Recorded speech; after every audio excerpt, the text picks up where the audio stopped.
Hi again everyone, welcome back again di Bitcoin Update dan tambahannya altcoins update ya. Ini request dari previous video. Saya udah baca-bacain teman-teman. Ada Pixels dengan 37 likes button ya. Dan ada Cardano dan Fate AI, tapi kayaknya saya ngambilnya Cardano deh teman-teman sekalian ya. Dan another one sebenarnya ada Avax ya, tapi saya udah pilih Arbitrum, so I'm gonna choose on Arbitrum ya teman-teman. Dan maybe di next video update kalau kalian agree, let's discuss about Avax ya, karena memang udah dalam pengajuan filing buat ETF. Kelihatannya bakal menarik ya. Jadi ya, why not ya, let's discuss about it later. Anyway guys, before kita start lebih jauh ya, saya pengen ajak teman-teman discuss dulu nih tentang kondisi terkini daripada Bitcoin. But before kita ngeliat itu, saya pengen ajak kalian lihat juga untuk kondisi emas. Gold breaking new all-time high. Ini harga emas antam aja ya, di Indonesia itu udah 1,7 juta ya lebih kurangnya. So buat kalian yang megang emas, well sebenarnya value mata uang kita atau value aset kita ke hedging aja terhadap devaluasi mata uang kita. So I think guys ya, kalau kita ngeliat kondisinya saat ini semua naratif yang dimainkan oleh para pelaku pasar ya atau market itu masih fokus kepada geopolitical tension. Dari Russia Ukraine, kemudian US Yemen, kemudian tarif ya, itu semua benar-benar menjadi salah satu, bukan hanya salah satu ya, tapi berbagai faktor tersebut yang mempengaruhi pengambilan keputusan para pelaku pasar. Dan karena crypto marketnya atau Bitcoin dan altcoins-nya lack of narrative, kita tahu ya, efek daripada hal tersebut adalah membuat Bitcoin itu cenderung bergerak selaras atau sejalan dengan S&P 500. Oke. Nah guys, I think ya personally ngelihat FOMC which is besok ya, harusnya bakalan menjadi momen krusial banget ya, karena kita udah lihat dari data CPI kemudian PCE, keduanya udah kita bahas di previous video update. Jadi report inflasi terbaik di sini, typo by the way ya, dan kemudian juga ada pun kondisi PPI itu saya sempat PCE saya bahas bahkan dalam keadaan live streaming.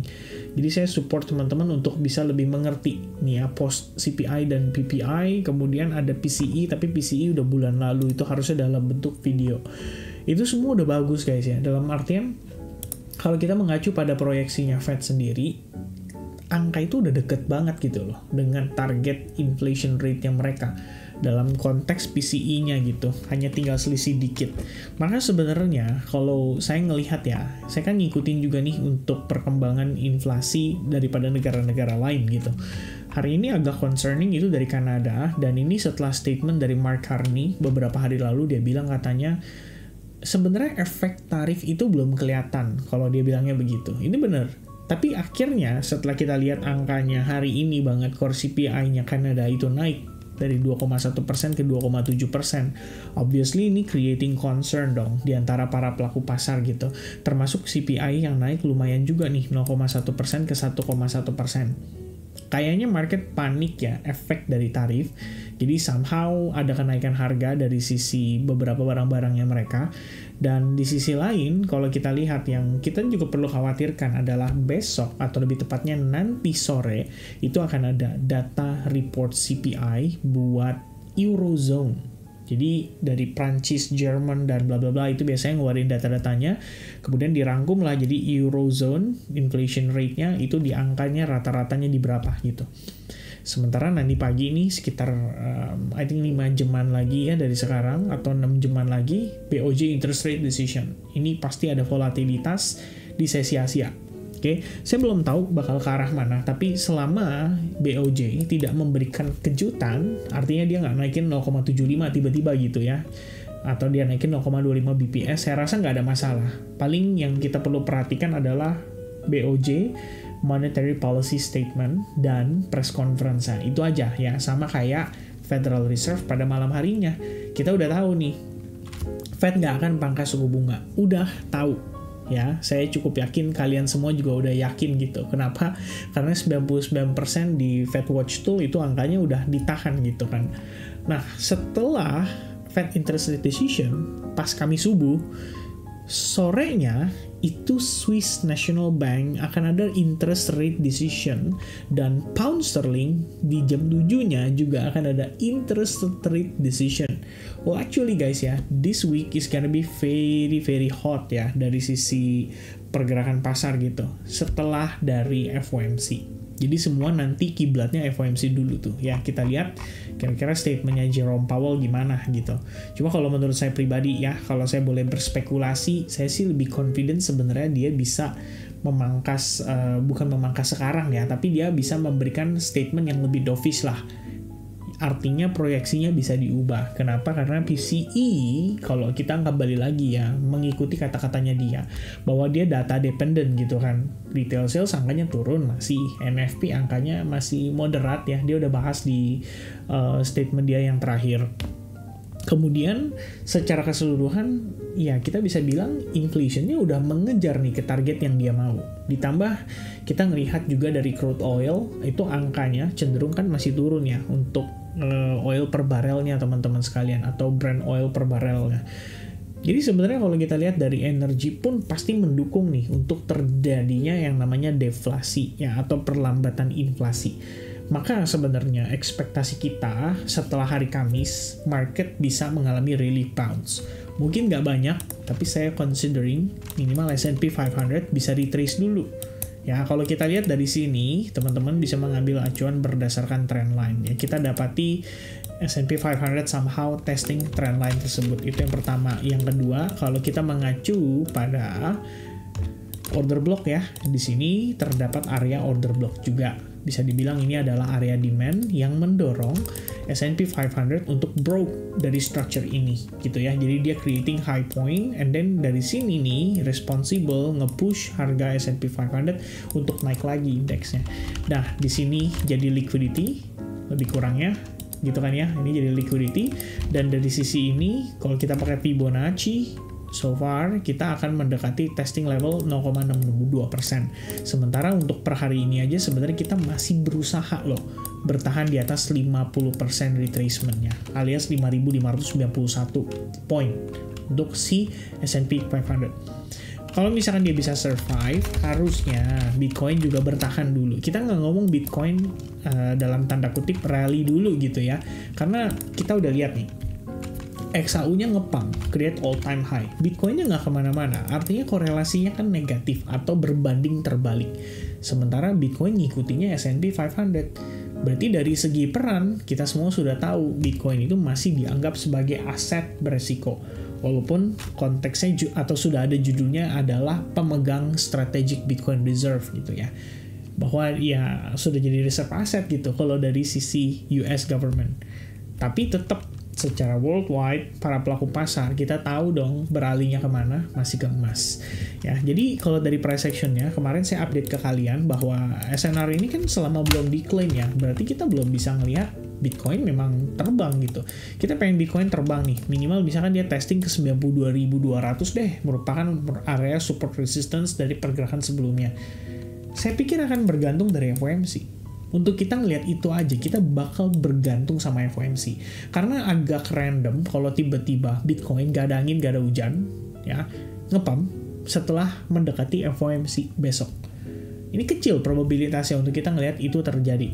Dan resiko yang kita perlu perhatikan adalah in case, ini hanya in case ya, Jerome Powell tetap ya mempertahankan stance-nya dia tidak mengatakan sesuatu yang bersifat dovish, atau misalkan projection-nya tidak diubah.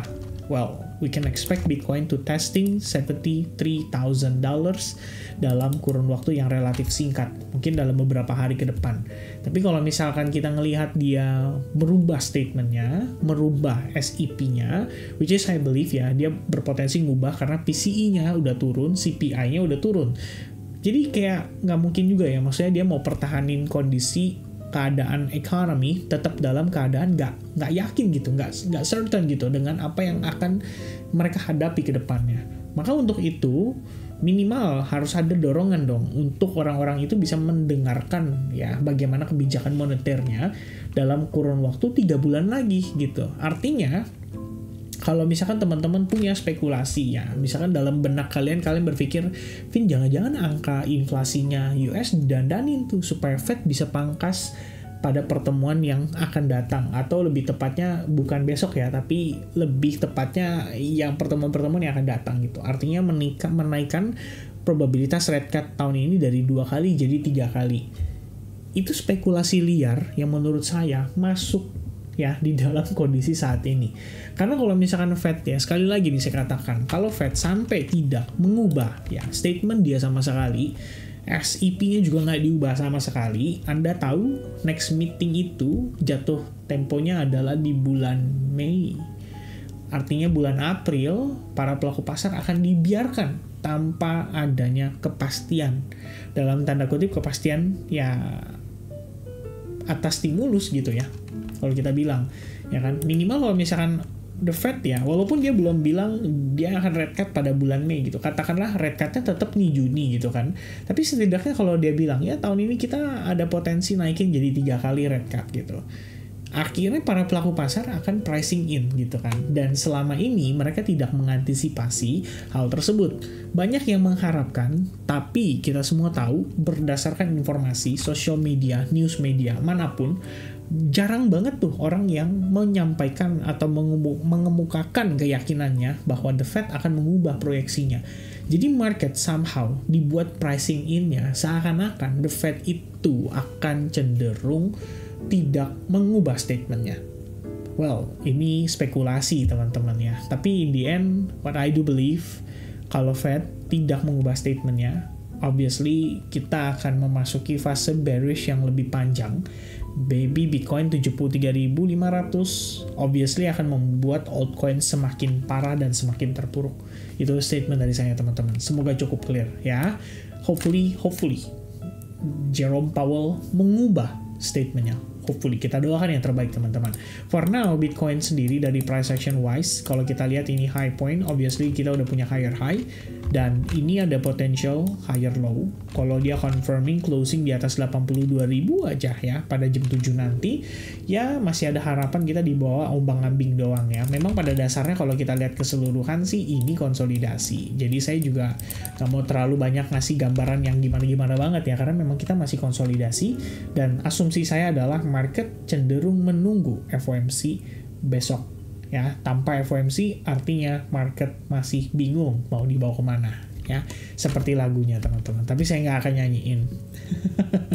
Next one ya, Pixel USDT ya. This is the most likes comment ya di previous video update. Saya bingung ya kalau kita lihat di sini situasinya. Ada yang bilang katanya dia nyangkut gitu kan, kayak nyangkut di harga 0,2 gitu. Well, here's the sad part ya teman-teman. Terlepas dari dorongannya, katanya kan ada rencana kembali membeli token ya dari supply yang beredar dan mau di burn teman-teman. Artinya pengen ngurangin token supply-nya. Ini saya disclaimer dulu, saya nggak ngikutin perkembangannya Pixel ya. Saya nggak ada open posisi, saya nggak ada buy di Pixel. Tapi yang saya tahu satu adalah kalau saya ngelihat dari technicalnya, ini bearish banget guys. Ya, dimulai dari sini deh ya. Ini kalau ini terlalu jauh ya, tapi saya mulai dari sini. Ini aja nih. Oke, the moment dia creating higher high, ini bagus. This is the low yang kemudian di break. Oke, start shifting dari sana, boom, seperti ini, gitu kan?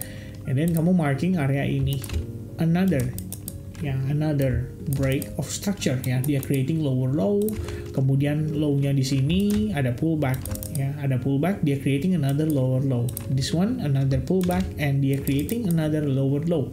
Terus sampai kapan teman-teman? Kalau kalian ikutin terus ya, just follow the trend dan kalian focusing on looking for sell short ya. Ini sayang banget saya nggak tahu juga. Ini kalau saya tahu, wah, ini enak asik banget ya nge-shortingnya teman-teman tuh.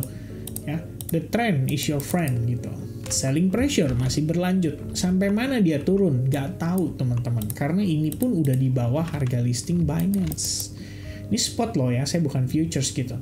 Walaupun biasanya ya, ada beberapa case ketika dia sampai di bawah harga listing, itu berarti bisa dibilang sebagai level support juga. Tapi saya nggak mau terlalu berspekulasi untuk saat ini ya. Ditambah teman-teman, nih kalau misalkan saya tambahin lagi ya. Misalnya saya bilang begini guys ya, ini coba kalian pakai Fibonacci extension dan kalian lihat ya. Tuh, target 100%-nya adalah di 003. Di bawahnya lagi di sekian gitu. Saya nggak mau terlalu buat kalian spekulasi. Artinya kalian nunggu di area itu, terus kalian maksa beli lagi untuk pindahin average price kalian. Well, that's not wise gitu. For now, teman-teman sekalian, yang saya lihat adalah Pixel still having a selling pressure. Di weekly juga kamu bisa lihat gak ada tanda-tanda kebangkitan, ya boro-boro bikin candle bullish atau candle doji gitu ya. Ini candlenya aja masih bearish banget di weekly. Meanwhile, buat time frame daily, kalau kamu pengen lihat dia creating yang namanya candle bullish gitu ya. Ini sorry by the way ya, ini bukan lower low nih, ini langsung ya bablas teman-teman. Kayak begini gitu kan. So, technically, this is our low, dan langsung dibablas ke bawah. Nah, ini dia. Minimal dia harus take out area ini dulu. Baru kamu bisa mengharapkan dia rebound. Kalau itu aja dia nggak break, ya udah. Ya, either kamu pertimbangkan ya untuk, ya kalaupun mau beli ya, ini pribadi ya. Kalau misalkan saya udah ngelihat tren kayak begini, ini kan serem nih. Gak ada konsolidasi lagi. Kalau ada konsolidasi, saya masih boleh asumsi gitu ya, bahwa ini kayaknya lagi diakumulasi nih ya. Lagi dipertahanin nih areanya gitu, pelan-pelan buyers lagi nyicil gitu. Tapi kalau misalnya enggak teman-teman sekalian, minimal ya tunggulah sampai dia ada shifting dulu, baru kamu bisa confident bahwa this is might be the bottom ya. Walaupun nantinya bisa saja berakhir seperti ini gitu ya, bisa aja berakhir seperti itu, testing support resistance untuk another rejection, bisa. Ya, tapi bagaimanapun, kalau kalian berencana, let's say, ngelihat kondisi begini, wah ini break nih, nice ya. Terus kalian manfaatin gitu untuk dia ngejar ke previous resistance aja, let's say begini gitu ya. Ya ini kan sebenarnya dari sini ke sini pun udah ada peluang gitu.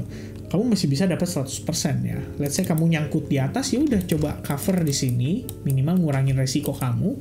And then ya udah decide untuk exit gitu for good. Kenapa? Karena asetnya sendiri, kalau saya lihat ya lack of interest gitu, nggak ada yang berminat ya untuk saat ini di Pixel. So saya nggak tahu kamu beli kenapa, tapi for now saya pikir kalau misalkan fundamentalnya nggak nolong ya, price actionnya juga nggak heran kalau kamu lihat selling pressure kayak begini gitu. Ini masih bisa berlanjut, right? So that's the opinion dari saya untuk Pixel. The next one is gonna be di Cardano ya. Kita buka Cardano dulu guys. So untuk Cardano, kalau kita lihat higher time frame, ini kan sebenarnya kita technically udah creating ABC nih ya. Dan di sini somehow kita ngelihat dia break. Ini sebenarnya kan didorong oleh sentimen crypto strategic reserve ya. Dan kalau kita lihat saat ini, Cardano itu, ini sebenarnya lagi testing ke level Fibonacci golden ratio ya, area kritis 0,79%. Dan so far dari situ kita dapat daily close ngebentuk bullish engulfing. Dan dijalanin lagi ya, dilanjut dengan konsolidasi dalam beberapa hari terakhir. Ya, saya belum tahu ya bakalan creating higher low atau enggak dari area sini. Tapi kalau price actionnya, ya ini obviously kita bisa katakan bahwa dia udah ada higher high. Dan memang kalau di sini kita bilang potensi higher low, ini pun bisa menyerupai yang namanya pattern Quasimodo ya. Look at this ya teman-teman tuh. Ini kayak potentially higher low-nya untuk dia possible rebound gitu ya. So, if you are ready with the risk, teman-teman sekalian, considering ini sebagai risknya gitu, 16%. Ya, let's say, gue mau trading Cardano deh, gue beli buat nikmatin aja gitu kan ya. Maksudnya beli untuk trading doang gitu. Kalau misalnya dia mantul lumayan gitu kan. Ini resikonya 10%. Ya, siap terima nggak? Kalau siap telan ya silakan gitu. Tapi kalau misalkan nggak siap, ya udah mendingan jangan gitu ya. Jangan masukin teman-teman. Ya, tapi so far yang saya lihat pada Cardano lebih kurang seperti itu. So I think it's quite good ya somehow teman-teman. I don't like the rejection, tapi I do like ya the push dari sini, memberikan dorongan yang impulsif, dan saya pikir market bisa respon terhadap itu ya. Jika seandainya FOMC nanti mendukung, harusnya Cardano bisa confirming potential higher low dari sini. Ya, itu pandangan saya soal Cardano. So far Cardano, saya nggak ngomongin tentang proyeksi harga dulu ya. Kita ngelihat dari sisi tren dulu deh. Kalau misalkan sudah mulai shifting, nanti ingetin saya lagi. Ayo kita bikin proyeksi ekspektasi target yang masuk akal atau rasional, teman-teman. Dan gimana planning kita untuk exit berkalanya ya. Type yes di kolom chat kalau kalian setuju, by the way. Kolom komen maksud saya. Kebiasaan live streaming, jadi saya bilangnya kolom chat. Dan another one is gonna be Arbitrum ya.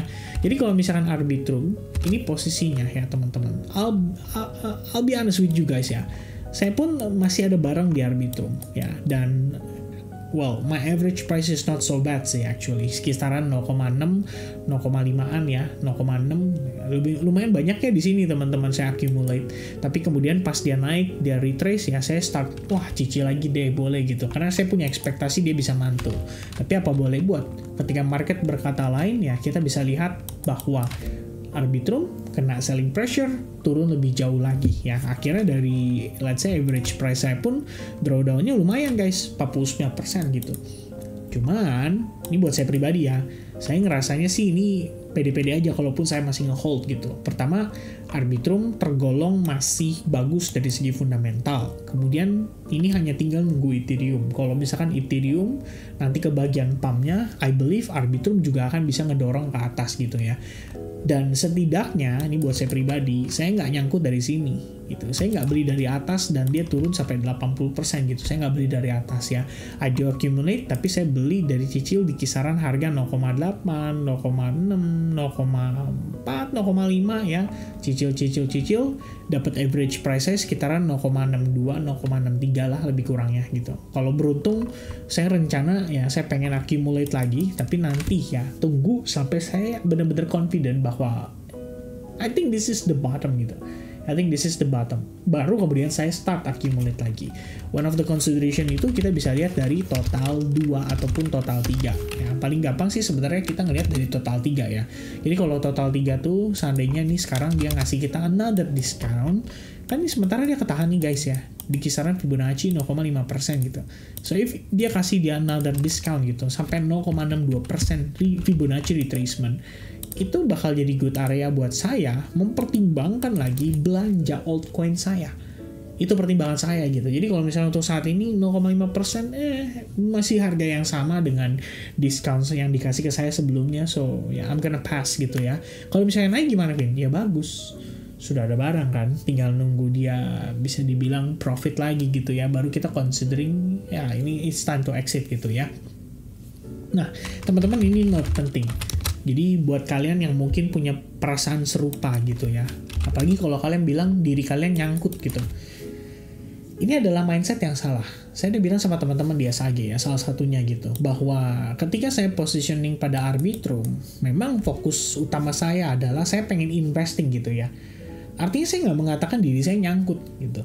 Saya nyangkut itu, kalau saya trading, saya punya set resikonya teman-teman sekalian ya. Bahwa ini stop loss saya segini gitu. Terus saya nggak stop loss atau saya nggak cut gitu. Misalkan harganya dari atas gitu ya.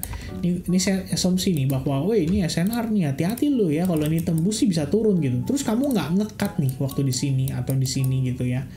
Akhirnya ke bawah sampai sini. Nah ini kamu nyangkut dari trader jadi investor dadakan. Tapi lucunya adalah investor yang belinya mahal, bukan beli murah gitu. Karena kalau kita berpikir dengan berlogika teman-teman ya, kita tahu investor itu, misalnya contoh nih, saya adalah kontraktor pengen bangun sebuah area. Saya cari investor yang percaya visi saya gitu kan. Artinya apa? Harga tanahnya murah, kemudian belum ada harga bangunan, ya investor ini harus keluar uang dulu di awal. Artinya dia invest dengan proyeksi jangka panjang.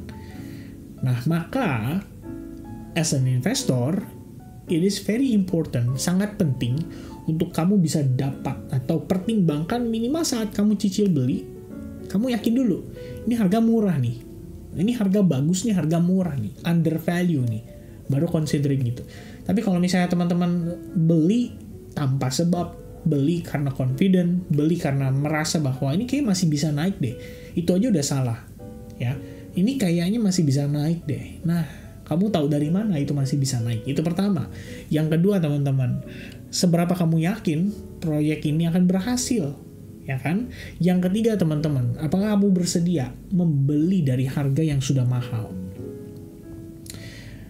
Maka saya bilang sama teman-teman di SAG, kata nyangkut itu nggak ada. Kalau dari awal mindset kamu udah bener gitu. Bahwa, gue beli karena gue mau invest gitu. Which means, sekarang murah, ya silakan gitu loh. Justru bagus buat invest. Tapi kalau misalnya teman-teman berpikir bahwa gue nyangkut ya, di sini aja udah salah gitu loh pola pikirnya. Akhirnya, ya ekspektasinya kamu cuman balik modal aja, pasti kamu udah close gitu deh. Udah nggak kepikiran untung lagi gitu. Dan itu akan menjadi siklus berkelanjutan hingga cycle berikutnya. Nah, cuma kan yang belajar dari cycle sebelumnya, contoh ya, orang yang kena bear market di 2018, pasti dia belajar gitu. Jadi begitu 2020 dia dapat harga murah, 2019 market dibanting turun ke harga rendah, dia cicil beli. Dia pasti masuk gitu, karena dia udah belajar dari cycle sebelumnya. Begitupun dengan yang ngerasain bear market 2022. Pasti nyicil saat harganya relatif murah. Soalnya dapat $10 tuh udah kayak dapat kacang goreng gitu teman-teman sekalian. Sekarang kacang goreng itu udah jadi kacang almond ya. Istilahnya dari kacang tanah disulap tuh jadi kacang almond ya. Lebih mahal sedikit ya guys ya. Tapi itu ya logiknya teman-teman. So for now ya buat saya pribadi saya menanggapinya seperti itu. Ya jadi ya saya juga bukan manusia sempurna ya. Artinya kita pasti ngerasain drawdown, kita pasti ngerasain nggak sesuai nih dengan ekspektasi gue gitu. Tapi permasalahan yang penting yang perlu kita mengerti dan kita perlu siapkan buat diri kita adalah kita responnya gimana. Ya kan? Kalau kamu respon dengan cara yang salah, akhirnya kamu juga nggak belajar dan akhirnya ya udah gitu ya. Jangan ngarep balik deh gitu loh. Kita ngomong jangan ngarep balik dulu deh ya. Kita ngomong di sini bukan berharap kembali uang, tapi kita lebih berbicara soal sanggup terima resikonya dulu nggak itu gitu kan. Karena kalau misalnya nggak sanggup terima resikonya ya udah gitu ya, kedepannya teman-teman sekalian susah lah ya untuk berkembang gitu. Saya harap teman-teman yang mendengarkan nonton video ini dengan seksama bisa dapat value ya dari apa yang saya jelasin tadi. Pola pikir atau mindset di awal itu bener-bener penting. Dari situ teman-teman punya acuan untuk mengambil keputusan yang lebih rasional ya. Kalau misalnya kalian ngerasa ini market frustrating banget, good. Itu artinya saatnya membaca teman-teman. Banyak belajar ya, banyak membaca, cari informasi fundamental koin, kemudian kalian cari juga informasi fundamental makro. Dari situ kalian bakal memperkuat diri kalian supaya kalian bisa nge-hold atau beli atau tahu timing entry dan exit yang proper seperti apa. Okay, so guys, that's gonna be the update from me. Thank you very much for watching. Semoga FOMC besok sesuai dengan harapan. God bless to everybody and I'll see you guys again in the next update guys. Cheers, bye bye.